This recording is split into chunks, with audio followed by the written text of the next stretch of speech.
Are you ready to take your poker game to the next level without spending months studying complex strategies? Well, in this video, we're diving into the 5 simple yet powerful tips that can transform your poker skills instantly. So whether you're a casual player or looking to crush your next home game, these tips are easy to implement and can make a real difference at the table. Now, let's get started.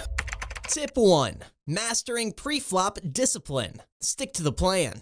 So when you're starting out in poker, one of the biggest mistakes that you can make is to overcomplicate your pre-flop strategy. Now, it's tempting to get creative with your hands, but until you've logged at least about 250 hours of play, discipline is your best friend.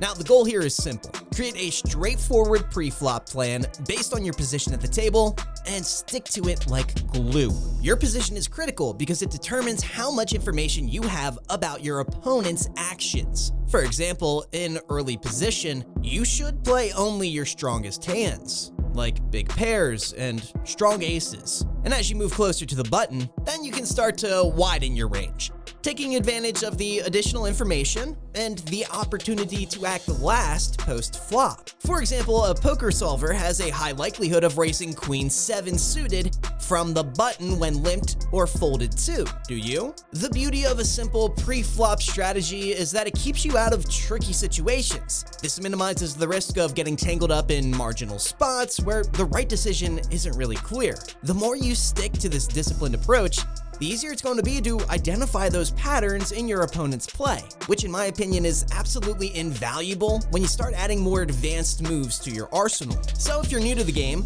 resist the urge to get fancy. Stick to your plan, stay disciplined, and you're going to build a solid foundation that will serve you well when you're ready to elevate your poker game. Tip 2. Stop limping pre-flop. Stand out from the crowd. One of the biggest leaks in a poker player's game is limping pre-flop. When you just call the big blind instead of raising, you're giving up the initiative and often setting yourself up for trouble. Winning at poker isn't about seeing cheap flops, it's about playing smart, aggressive poker and putting yourself in a position to win pots. Limping might seem like a conservative strategy, but in reality, it often leads to weak hands facing tough decisions. When you raise instead of limp, you achieve 3 key things. You narrow the field, take control of the hand, and start building the pot with the potential to win it uncontested. Plus, raising puts pressure on your opponents and forces them to make decisions rather than letting them see cheap flops with marginal hands. Now here's where the real opportunity lies. Most casual players love to limp. They're hoping to get lucky, see a cheap flop, and catch something big. This creates a golden opportunity for you to play differently. When everyone else is limping, your raises will carry even more weight. You can capitalize on their passivity by stealing blinds, isolating weak players, and keeping the game on your terms. By avoiding limping and adopting a more aggressive pre-flop strategy, you're not just playing better poker, you're setting yourself apart from the masses.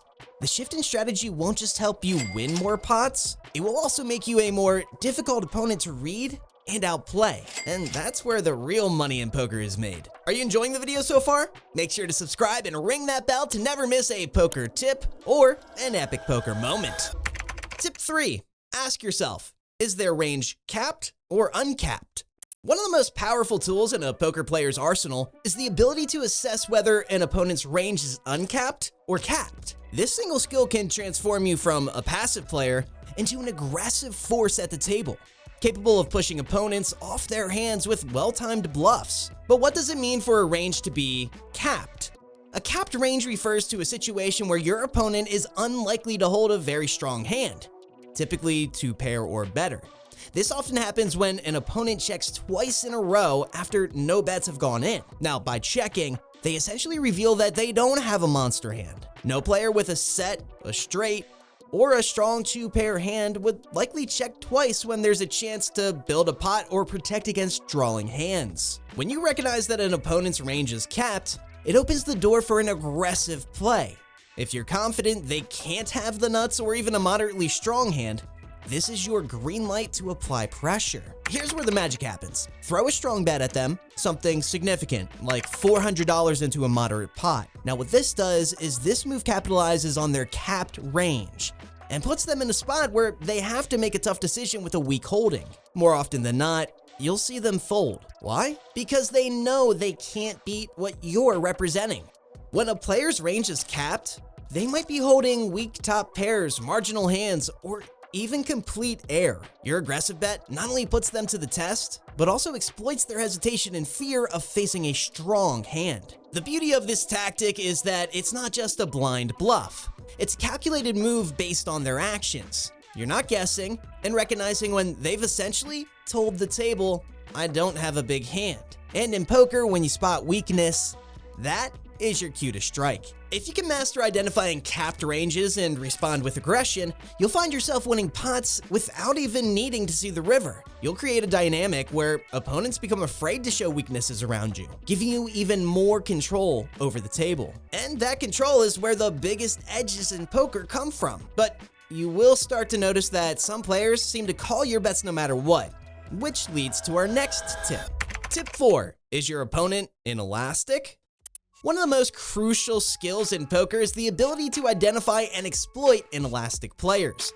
These are the opponents who, once they've decided they have a strong hand, will call nearly any bet size, regardless of how absurd it might seem. Whether you bet $300, $500, or even $1,000, they're holding on to top pair, top kicker, like it's the nuts. And this can be a goldmine if you know how to play it right. Understanding inelasticity.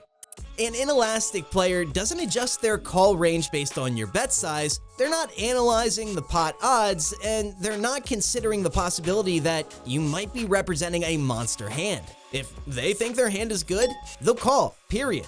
This behavior is a double-edged sword, providing an opportunity for big wins, but also a danger when you're trying to bluff.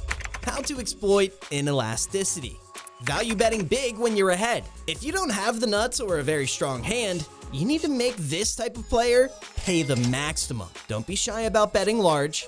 If a player is going to call $1,000 with just top pair, why would you settle for $300? By maximizing your bet size, you capitalize on their tendency to overvalue their hand, and you rake in the biggest pots possible. Avoid bluffing them without a clear plan. The flip side is that inelastic players are the worst targets for bluffs. If they've convinced themselves that their hand is good, no amount of pressure is going to shake them. This is not the player you want to try and push off a marginal hand with a big bet. Instead, save your bluffs for more elastic players. Those who understand when the story you're telling makes sense and who are willing to fold when it does. A nuanced approach to inelastic players. It's important to remember that a player's inelasticity really isn't always absolute. They might be inelastic on the flop with a straight flush draw, calling nearly any bet, but that doesn't mean that they'll call a massive river bet when they've missed their draw. This is where your observational skills have to come into play. You're going to be required to gauge when they're likely to hold on tightly and when they might finally let go. Inelastic players offer a unique opportunity for disciplined and strategic poker players. They allow you to extract maximum value from your strong hands while avoiding costly mistakes while you're weak. By recognizing inelastic tendencies, you can adjust your strategy to make the most out of every hand, ensuring that when you have them beat, you're going to get paid big, and when you don't pay them off. Tip 5. Protect your bankroll like it's all the money that you have. One of the most common pitfalls in poker is failing to manage your bankroll effectively. The allure of high-stakes games, the rush of big wins, and the sting of losses can all lead even experienced players down a dangerous path. And when it comes to bankroll management, the rule is simple. Treat your poker bankroll as if it's all the money you have in the world, because in many ways, it is. The dangers of overreaching.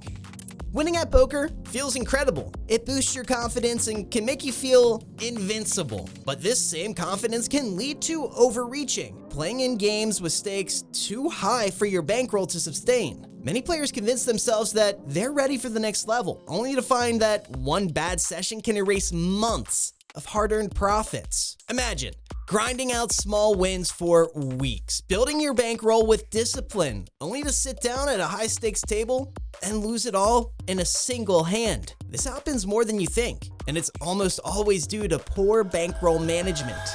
The cold hard truth. Honesty with yourself. To properly manage your bankroll, you need to be brutally honest with yourself about your skill level, your work ethic, and your financial limits. Work ethic. How hard are you really working at poker? If you're not consistently studying, reviewing your hands, and learning from your mistakes, your bankroll is gonna suffer. Skill level.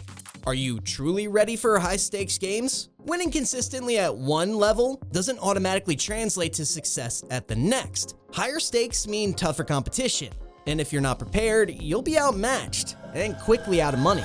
Financial limits. Most importantly, can you actually afford to play at the level that you're sitting at? The golden rule of poker is never play with scared money. If losing a buy-in will hurt your lifestyle, then you're playing too high. Practical bankroll management tips.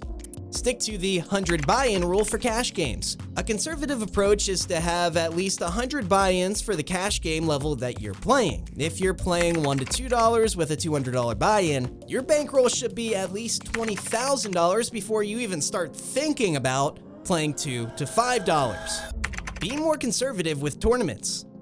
Tournament variance is brutal. Many pros recommend having 200 to 300 buy-ins for the tournament you enter. The swings can be huge and you need to be prepared for long stretches without a win. Avoid chasing losses.